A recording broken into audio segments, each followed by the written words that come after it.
The dampness of the old-growth forest didn't just hang in the air. It clung to my skin like a second layer of wool. My boots sank 3 inches into the saturated pine needles with every step I took toward the eastern boundary marker of the Blackwood homestead. It was 6 in the morning, the sky was the color of a wet slate shingle, and my hands were already too cold to properly grip the brass dial of my surveying transit. I'm Julian Vance. For 3 years, I've lived out of a battered canvas pack, tracking down the remnants of early mountain settlements across the Cascade Range. My research was practical, dirty, and largely ignored by the department heads who sat in heated offices 300 miles away. To them, history was something you read in a leather-bound volume. To me, it was something you pulled out of the clay with your fingernails. This valley was supposed to be my final proof. The Blackwood family had built their homestead here in 1864, surviving 3 winters of isolation before the settlement vanished from the state registry. If I could document the structural remains of their timber cabin and prove the site had a continuous historical occupation, the Vance Heritage Grant would keep my field budget alive for another 3 cycles. But I wasn't the only one who wanted the grant. 20 yards to my left, the sharp, rhythmic tap of a steel soil probe hitting granite echoed through the quiet clearing. Sophia Hayes didn't look up when I cleared my throat. Endipards. She didn't need to. She had been tracking my movements since we both arrived at the trailhead the previous afternoon, each of us refusing to be the first to yield the ground. Sophia was an archivist from the State University's Preservation League, and she was the most meticulous, stubborn researcher I had ever met. While my focus was on the physical structures, the timber joinery, the dry stone foundations, the tangible footprint of the past, Sophia's work was focused on the human element. She tracked diaries, shipping manifests, and old family ledgers. She believed you couldn't understand a house without knowing the names of the people who wept inside it. "Your transit is out of level, Julian," she said, her voice carrying clearly through the damp morning air. She didn't lift her head from her clipboard. Her dark green field jacket was zipped to her chin, her hood pulled low over a thick braid of brown hair that was already beaded with moisture. The western slope has a 3-degree lateral drift due to the saturated clay. If you don't adjust your tripod legs, your entire boundary map is going to be skewed. I adjusted for the drift before I had my coffee, Sophia, I replied, keeping my voice even. But thank you for the geological update. I assume your soil probe is currently telling you how many tears the Blackwood family shed over their morning porridge. Actually, it's telling me that the organic layer of this soil is 4 inches deeper than your structural report estimated, she said finally. Looking up, her gray eyes were sharp, calculating, and entirely devoid of amusement, which means the garden plots were located on the south terrace, not the north. Your proposed excavation site is about 30 yards off the mark. The north terrace has the dry stone retaining wall, I pointed out, stepping back from the transit to wipe a drop of rain from the lens. Nobody builds a retaining wall of that scale just to look at it. It was a cellar boundary. It was a windbreak for their livestock, Julian. If you had read the 1866 diary of Clara Blackwood, instead of just staring at the stones, you'd know they kept 6 head of cattle on the north slope to protect them from the winter drafts. That was how it had been for 6 months. Every paper I published, she annotated with corrections. Every archive she cited, I cross-referenced with physical site data to prove her documents were incomplete. The department head, Sterling, loved the conflict. He had set up the Heritage Grant as a winner-take-all competition, knowing that the rivalry would force us to produce double the research for half the funding. The winner got a permanent field office and a 3-year budget. The loser was sent back to the cataloging basement to file century-old land deeds in alphabetical order. We have exactly 48 hours before Sterling's review board closes the submission portal, I said, checking my watch. We don't have time to debate cattle placement. Then I suggest you start mapping the southern terrace, Sophia said, returning her attention to her soil probe. Because my report is going to be sitting on Sterling's desk by noon tomorrow, complete with soil chemistry analysis. I opened my mouth to respond, but the words were swallowed by a sound that made the hair on my arms stand up. It wasn't thunder. Thunder was clean. It cracked and rolled across the ridges. This was a low, heavy, wet, grinding sound that seemed to vibrate through the soles of my boots before it reached my ears. The hemlocks at the edge of the clearing began to lean, their tops swaying in opposite directions. "Julian," Sophia said, her voice dropping its academic edge. She had stopped probing. Her hand was frozen on the steel handle of her tool, her head turned toward the narrow canyon road behind us. "Move," I said. The mountain didn't slide all at once. It peeled. A section of the eastern ridge, saturated by 3 weeks of relentless spring rain, gave way with a sound like tearing canvas. A wall of gray clay, uprooted Douglas firs, and massive river stones surged across the access road, filling the narrow ravine in less than 20 seconds. The road, our only way out, our only connection to the ranger station 12 miles down the mountain, disappeared under 10 feet of liquid earth. The force of the displaced air hit us a second later, driving a cold, muddy mist across the clearing that left us coughing and blind. I dropped to one knee, covering my face with my arm until the roaring stopped. The silence that followed was heavy and absolute, broken only by the sound of wet earth settling into the creek bed. I stood up, coughing, and wiped the mud from my eyes. "Sophia, I'm here." Her voice came from the edge of the clearing. She was standing near a moss-covered boulder, her clipboard clutched to her chest like a shield. Her face was pale, her green jacket splattered with gray clay. She was looking at the space where the access road had been. I walked over to the edge of the slide. The ravine was gone. The road was gone. A solid, unstable mass of mud and fractured timber stretched from one canyon wall to the other, still groaning as the water drained through the debris. The radio repeater was on the old fire tower, Sophia whispered, her eyes wide as she calculated the scene. That tower was right on the eastern ridge. I pulled my field radio from my harness and flicked the switch. Nothing but static. A cold, flat hiss that didn't even have the rhythm of a distant signal.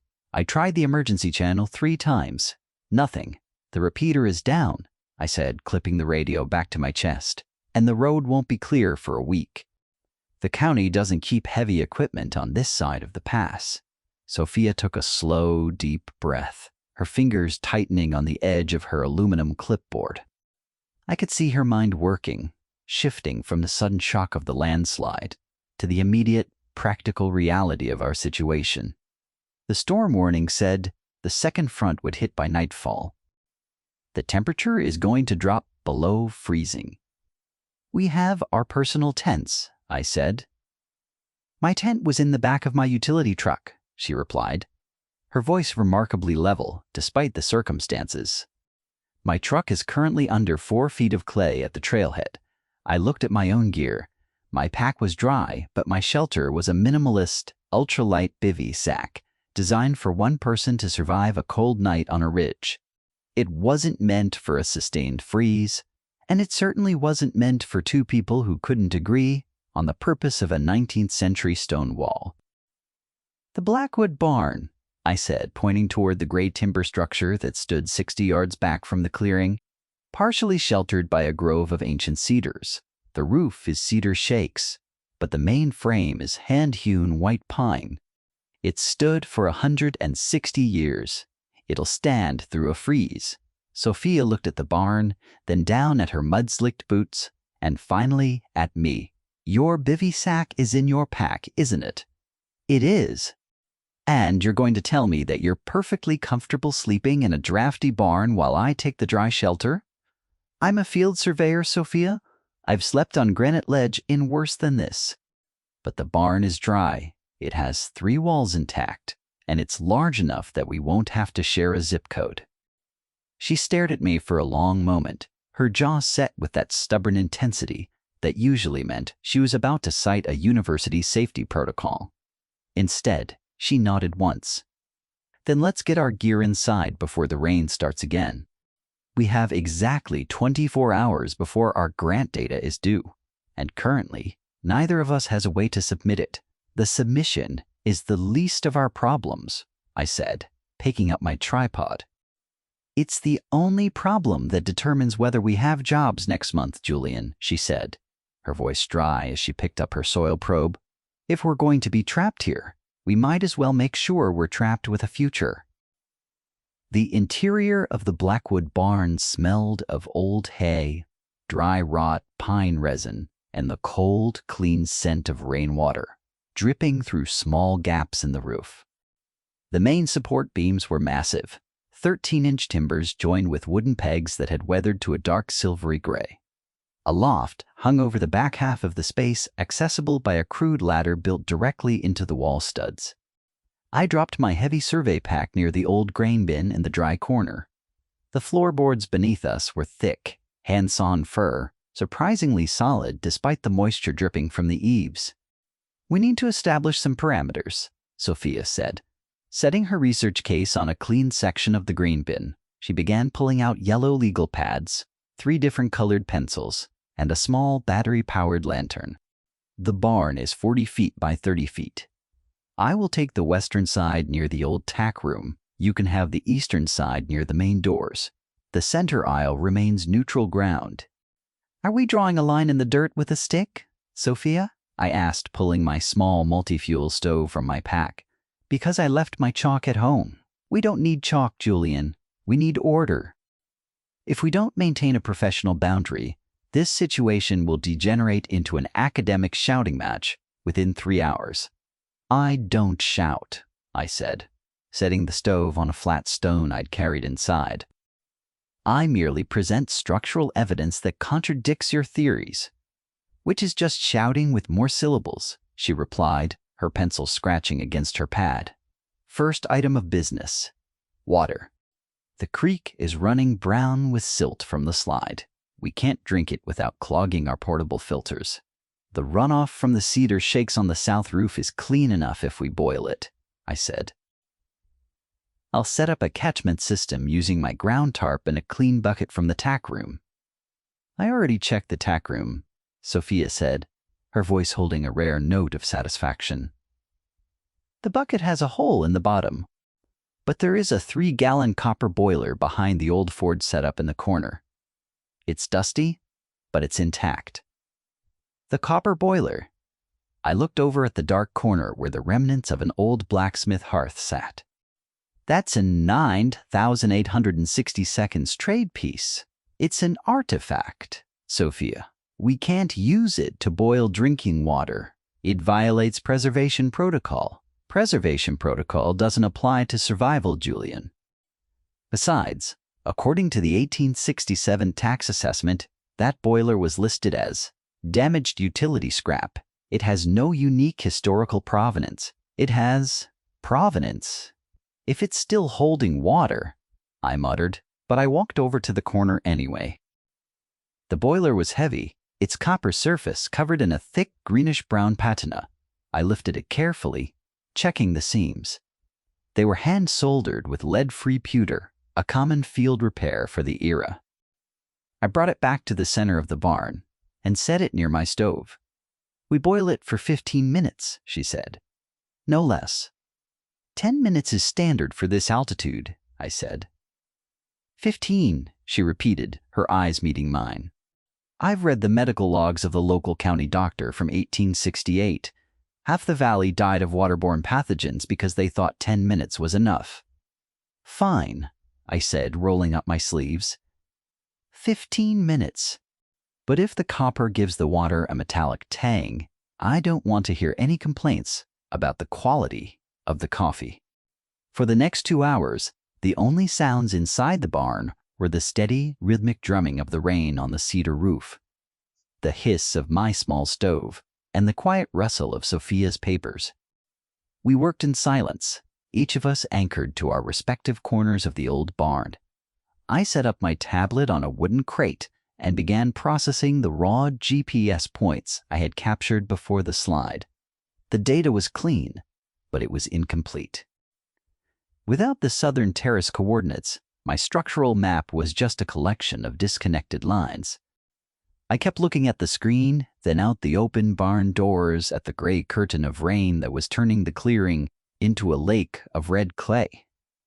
"You're staring at the north wall again," Sophia said, her voice cutting through the silence. She was sitting cross-legged on her sleeping pad, a thick, leather-bound volume open on her knees. "I'm analyzing the structural alignment," I said. "The foundation stones on the north terrace don't match the local granite. They're river stones, round, smooth basalt. The nearest source for those stones is the riverbed, 3 miles down the valley. They hauled them up by ox cart," Sophia said, not looking up from her book. "Clara Blackwood mentions it in her November entry. Her husband, Thomas, spent 3 weeks hauling river basalt because he believed the local granite was too brittle to hold the chimney weight through a hard freeze." I stopped typing. I looked at her, then down at my notes. "She wrote that." "Yes. Why didn't you put that in your preliminary report?" "Because you didn't ask, Julian. You were too busy writing a 16-page treatise on the joinery of the rafters to bother reading the personal records of the man who cut them." "The joinery determines the date of construction," I said, defensive. "The double-notch lap joint wasn't common in this territory until after the Civil War. It proves the homestead wasn't built in 1862, as the previous state survey claimed. And the diary proves that Thomas Blackwood learned his carpentry in Ohio before he moved west," Sophia said, her voice quiet, almost thoughtful. "He used the joints he knew. It had nothing to do with the territorial dates. It was just a man building a house the only way he knew how." The silence returned. But it was different now. The sharp edges of our rivalry felt slightly blunted by the cold reality of the old timbers around us. We were sitting in the very structure Thomas Blackwood had built with those Ohio joints, using the copper boiler his wife had listed as scrap, while the same cascade weather that had challenged them battered the walls. At 3 in the afternoon, the rain finally slowed to a light, freezing drizzle. The fog rolled down from the slide, thick and white, obscuring the trees, until the barn felt like an island floating in a gray void.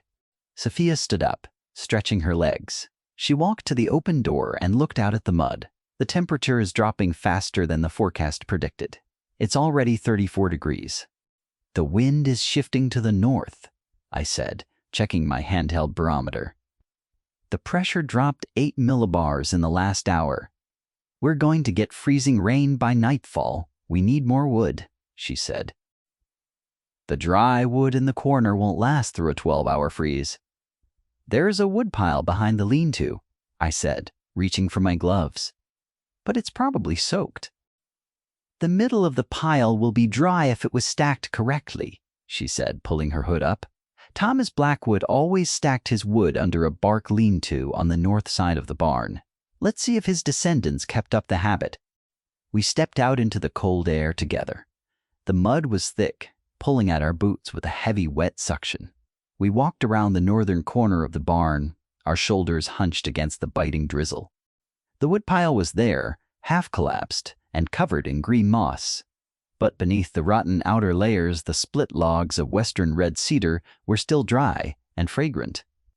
I began loading the split logs onto my arm, while Sophia carried the smaller kindling. As I reached for a thick cedar log near the bottom of the pile, my glove brushed against something hard and flat. It wasn't wood. It was a slab of local granite, but it was too square, too perfectly dressed to be natural. "Sophia," I said, dropping the log. She stopped, her arms full of kindling, and looked down. "What is it?" "Clear this moss off," I said, kneeling in the mud. Together, we scraped away the thick, wet carpet of green.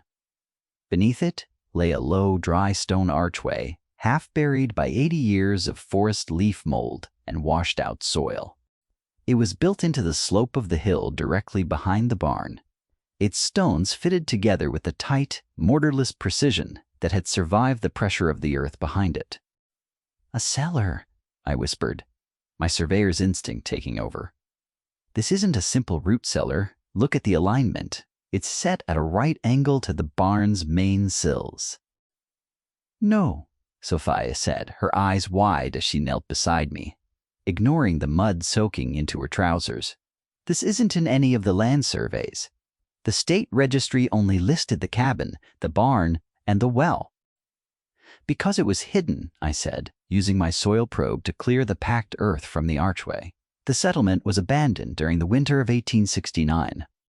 If they had something to protect, something they couldn't carry out through the snow." "The Blackwood records," Sophia said, her voice rising with a rare touch of excitement. "The local historical society always claimed there was a second ledger, the one that listed the names of the families who stayed behind during the winter of '69. The Lost Settlement Ledger. Doctor, Sterling has been looking for it for 20 years. If it's in there, it's probably compost by now," I said, though my heart was beating faster. The moisture would have destroyed paper in 5 years, let alone 150. "Not if it was sealed," she said, her fingers tracing the edge of the stone arch. "The Blackwoods were glass blowers before they came west. Clara's brother had a shop in Portland. They knew how to seal dry jars with wax." I looked at the narrow opening. The mud had filled the archway halfway to the top, but there was a gap, a dark space about 18 inches wide beneath the stone lintel. "I can get through," I said. "Absolutely not," Sophia said, her voice instantly returning to her authoritative academic tone. "That archway has been under tension for over a century. The soil is saturated, the landslide just shifted the lateral load of the slope, and you have no structural bracing. The stone is basalt, Sophia. It's 3 times stronger than the granite we saw on the ridge. Look at the keyway stone in the center of the arch. It's completely locked. It's a safety violation, Julian. If that arch slips, you're trapped in a mud-filled hole 3 miles from help with no radio. And if we wait until the rescue crew clears the road next week, the university board will have already closed the grant portal," I said, looking her in the eye. "We both lose. You go back to alphabetizing deeds, and I go back to checking road grades for the Forest Service." She stared at me, her gray eyes reflecting the cold, dark sky. I could see the conflict in her face, the rigid professional adherence to the rules warring with the fierce, desperate desire of a researcher who had spent 3 years of her life chasing a ghost. "5 minutes," she said, her voice tight. "I manage the safety line. You wear your climbing harness, and if I feel the soil shift even a fraction of an inch, I pull you out. No arguments." "Deal?" I said. We returned to the barn to get the gear. The transition from rivals to partners was silent, marked only by the metallic click of carabiners and the heavy hum of my climbing rope being flaked out on the barn floor. I tied the clove hitch around my harness ring, checking the knot twice. Sophia took the static end of the rope, wrapping it once around the massive pine corner post of the barn to create a friction break. Her hands were steady, her fingers gripping the nylon with a white-knuckled focus that I had only seen before when she was defending her research. "I have your weight," she said, her voice echoing in the rafters. "Don't be a hero, Julian. If you find nothing but wet dirt, you come back." "I always check the data, Sophia," I said, adjusting my headlamp. I crawled back out into the mud. The cold air hit my face as I lay flat on my stomach, slide-stepping my way under the stone arch. The mud was cold and slick, smelling of old iron and decayed leaves. The space was tight, my shoulders brushed the basalt stones on either side, and the cold water of the runoff ran down the collar of my jacket. 2 feet in, I called back. My voice sounded flat, muffled by the heavy earth. "I have you."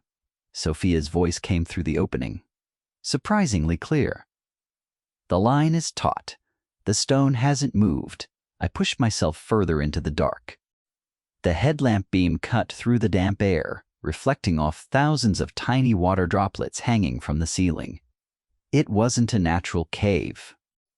The walls were lined with split stone masonry, fitted together with the same dry stone precision as the retaining wall on the north terrace. The clay had stopped at the entrance, held back by a low stone sill that had kept the interior protected from the runoff for a century. "I'm in," I called out. "The structure is stable." "But it's a vaulted stone chamber, 6 feet wide, 4 feet high, no signs of structural failure. Do you see anything?" Her voice was tight with tension. I turned my head, the beam of my headlamp scanning the dark corners. The space was mostly empty. A rotten wooden shelf had collapsed along the back wall, its pine boards reduced to a brown, powdery dust. A few broken glass jars lay in the dirt, their contents long since gone. But in the far corner, sitting on a raised stone shelf that had kept it dry from any ground moisture, was a square, dark object. It was a tin dispatch box, the kind used by Union Army officers during the Civil War. It was covered in a thick layer of red rust, but the brass latch was still intact, sealed with a thick yellowed block of old beeswax that had been poured over the keyhole. "I found something," I said, my voice shaking slightly, despite my efforts to keep it professional. "A sealed tin dispatch box. The ledger?" Sophia's voice was breathless now. "I don't know yet. The wax is still intact. I'm bringing it out." I reached for the box. It was surprisingly heavy, the metal cold and rough against my gloves. As I lifted it, a low, wet rumble vibrated through the stone walls of the chamber. "Julian!" Sophia screamed. "The line is slipping! Get out!" A chunk of wet clay fell from the ceiling, landing with a heavy splat on my shoulder. The basalt arch at the entrance groaned, a single stone in the upper corner shifting half an inch. I didn't think. I tucked the dispatch box against my chest, turned on my side, and kicked off the back stone wall with both boots. "Pull!" I yelled. The rope went taut, digging into my harness with a force that knocked the wind out of my lungs. I was dragged backward through the mud, my face scraping against the wet clay, as the narrow opening seemed to shrink around me. With one final violent tug, Sophia hauled me through the archway and onto the wet grass of the clearing. Behind me, with a soft, wet thud, the stone archway collapsed, the mud sealing the entrance completely. I lay on my back, gasping for air, the cold drizzle falling on my face. The dispatch box was still clutched tightly in my arms, covered in gray clay but completely intact. Sophia was on her knees beside me, her hands still gripping the rope, her chest heaving as she stared at the collapsed arch. Her face was splattered with mud, her hair coming loose from her braid in damp, messy strands. She looked down at me, her eyes scanning my face, then down at the rust-covered tin box in my arms. "You're an idiot, Julian," she whispered, her voice shaking. "The structure held," I said, my throat dry. "Mostly. You could have been buried." "But I wasn't," I said, sitting up slowly and wiping the mud from the brass latch of the box. "And I believe we have some research to file." A small, tired smile finally broke through her guarded expression, the first real smile I had ever seen on her face. "Let's go boil some water. You look like you need 15 minutes of heat." The fire in my small stove was a tiny blue cone of light in the vast, drafty darkness of the barn. We had placed the copper boiler on top, the steady hiss of the steam rising toward the rafters as the water boiled. We sat on our respective sleeping pads, but the boundary line had disappeared. The yellow legal pads, the colored pencils, and the old books were stacked together on the wooden grain bin, surrounding the rusty tin dispatch box-like tools in an operating room. I used my field knife to carefully scrape the old yellowed beeswax from the brass latch. The wax was hard, smelling faintly of ancient pine and honey. Sophia watched my hands, her breath catching each time the steel blade grated against the rusted tin. The latch is brass, I said, clearing the last of the wax from the keyway. It won't have rusted shut like the iron body, but we need to be careful with the hinge. The tin is thin. Use the penetrating oil from your transit kit, she suggested, her voice quiet. Just 2 drops on the hinge pins. Let it sit for 5 minutes. Good call, I said. I applied the oil, the sharp chemical scent of the lubricant, mixing with the smell of wet wool and cedar smoke. We waited in silence, the steam from the copper boiler rising between us like a dividing curtain. Why did you stay? Sophia asked suddenly. I looked up from the box. What do you mean? When the slide happened, you had your bivy. You have a mountain-certified field vehicle at the lower station. You could have walked out along the ridge trail before the fog hit. You didn't have to stay here and help me salvage my gear. Your gear is the only thing that proves the continuous occupation of this site, Sophia, I said, keeping my eyes on the brass latch. If I let your research drown in the mud, my structural map is just a collection of old chimneys. I need your names to make my stones matter. She looked at me for a long moment, her gray eyes soft in the dim light of the lantern. And I need your stones to prove my names were real. The university board doesn't care about diaries unless there's a house to match them. Then we're both stuck with each other, I said, a slight smile touching my lips. It appears so, she said. And I tapped the brass latch with the pommel of my knife. With a sharp, metallic click, the rusted mechanism gave way. The lid groaned as I pried it upward, the old tin bending slightly, but holding its shape. Inside, wrapped in 3 layers of waxed canvas and sealed with more beeswax along the seams, was a thick, leather-bound book. Sophia reached out, her fingers hovering over the canvas package before she looked at me, asking for permission with her eyes. It's yours, I said. You're the archivist. She lifted the package with a care that was almost reverent. Her fingers worked the old wax seals, peeling them back to reveal the dark brown calfskin cover of the book. The leather was dry, but entirely free of rot. On the cover, written in an elegant faded gold leaf, were the words, Ledger of the Blackwood Settlement, 1868 to 1869. Sophia opened the cover. The pages were thick, handmade rag paper, the ink still a deep, dark, iron gall black that stood out clearly against the cream-colored sheets. It's all here, she whispered, her voice trembling as she turned the pages with her fingertips. The names of the families who stayed behind when the state thought the valley was abandoned, the birth records, the winter weather logs, Thomas Blackwood's daily structural entries. She stopped on a page near the middle of the book. Lister Gay. A small, dry leaf of mountain hemlock fell from between the sheets, landing on her legal pad. Look at this, she said, pointing to a passage written in a neat, feminine script. I leaned closer, our shoulders touching for the first time. She smelled of rain and cold pine, her breath warm against my cheek as she read the words aloud. The 14th of December, 1868. The north wind has brought the heavy freeze. The stones hauled from the river have held the chimney true against the draft. Thomas says the barn is our anchor. If the wood remains dry and the walls stand, we shall see the spring. We work together, each of us holding one end of the saw, and the work is lighter for it. We sat in the quiet barn, the rain drumming its steady rhythm on the roof above us. The words of Clara Blackwood seemed to hang in the cold air, bridging the gap of a century and a half between 2 researchers who had spent months fighting over her memory. She kept the weather log, Sophia said, looking at me. She recorded the daily barometric pressure using an old ship's glass.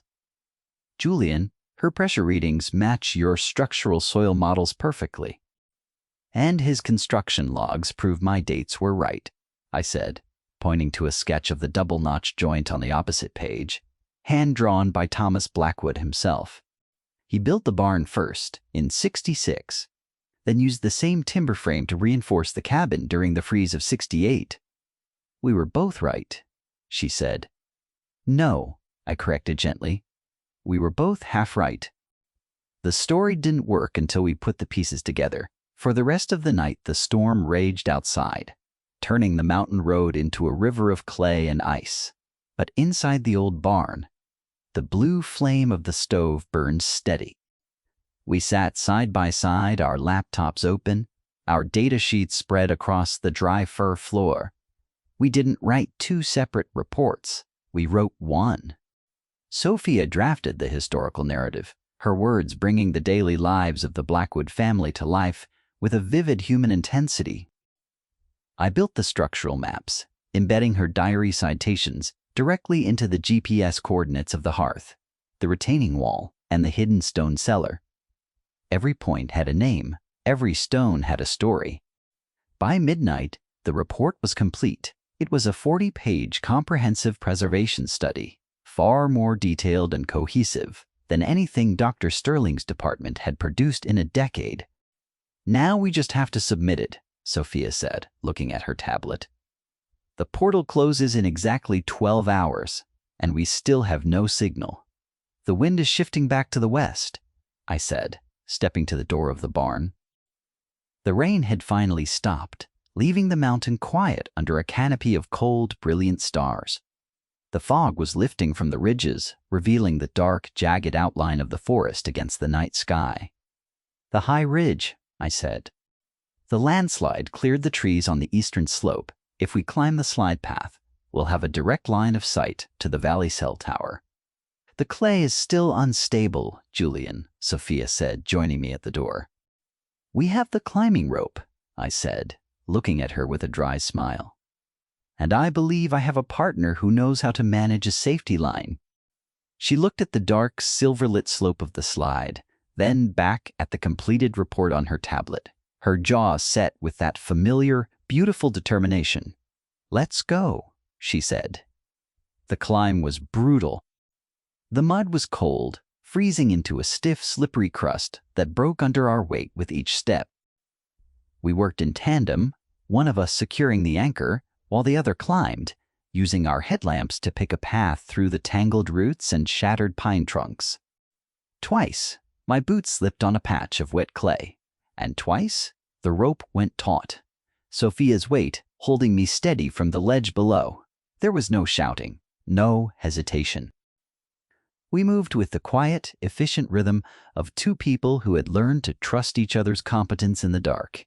At 3 a.m, we reached the crest of the slide, 600 feet above the valley floor. The air was freezing, our breath rising in white clouds against the black sky, but the view was clear. The lights of the distant town twinkled like a field of fallen stars 10 miles away. I pulled out my data receiver. The signal bar flickered once, twice, then locked onto 3 solid bars of high-speed data. We have a link, I said. Sophia handed me her tablet. We connected the devices, opened the submission portal, and loaded the combined file, the Blackwood Homestead. A joint archaeological and historical reconstruction. I held my thumb over the submit button. Do you want to do the honors? Sophia reached out, her fingers cold as they brushed mine and pressed the screen. The upload bar filled slowly, green blocks marching across the display until a single simple message appeared. Submission received. Thank you, Dr. Vance and Dr. Hayes. We stood on the high ridge, the cold wind whipping across the exposed rock, and let out a breath we seemed to have been holding for days. Sterling is going to hate this, Sophia said, her voice shaking slightly from the cold. He's going to try to split the grant, I agreed. He'll say, a joint proposal requires joint administration. Then we'll tell him that we've already split the field office, she said, looking up at me through her hood. He can either fund both of us as a team, or we take our findings to the State Historical Society and pull the university's accreditation for the site. That is highly unprofessional, Sophia, I said, my smile widening in the dark. And entirely brilliant. I learned it from reading the letters of Clara Blackwood, she said, her eyes shining in the starlight. She was very direct, when dealing with land agents. The rescue crew arrived 30 hours later, the yellow flashing lights of a county bulldozer breaking through the trees at the bottom of the clearing. By then the mountain had settled. The sun was shining warm on the green cedar shakes of the barn, and the water in our copper boiler was long since cold. "Doctor?" Sterling was waiting at the ranger station when the transport van brought us down. He looked pale, his academic tweed jacket looking absurdly out of place among the mud-covered rescue workers and forestry trucks. "Julian!" "Sophia!" he called out, rushing toward us with a stack of printouts in his hand. "The board received your file. It's extraordinary. The detail on the Blackwood ledger is unprecedented, but the board is confused. This is a single joint submission.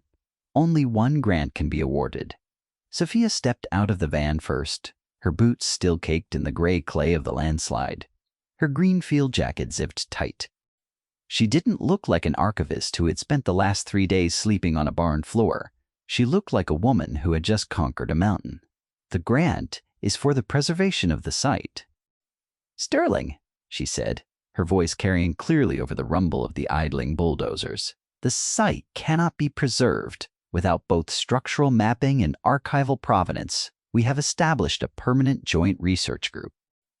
"But the budget," Sterling stammered. "The budget will be split exactly 50-50, I said, stepping up beside her. "Otherwise, our joint report goes to the state registry as an independent filing under our personal names, and the university loses its priority access to the new stone cellar." Sterling looked at me, then at Sophia, and finally at the absolute unity in our faces. He let out a long, defeated sigh and clutched his printouts to his chest. "We will need to draft a new administrative protocol." "We've already drafted it," Sophia said, pulling a yellow legal pad from her pack and handing it to him. "It has 6 articles, 3 safety parameters, and a clear boundary clause. Sign it by 5, or we file with the state." As Sterling walked away, muttering about administrative headaches, I looked down at Sophia.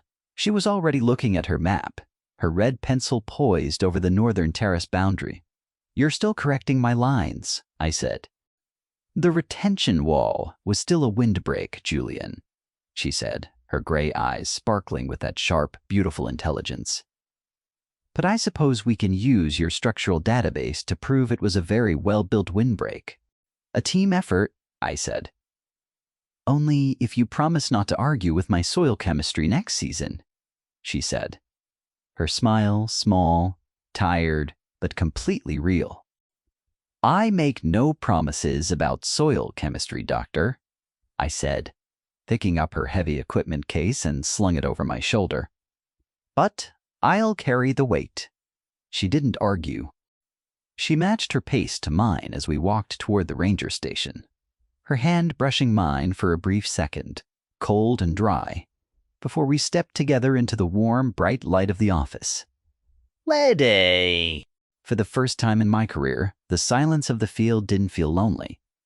It felt like the space between 2 lines on a map that had finally met, holding each other true against the winter draft.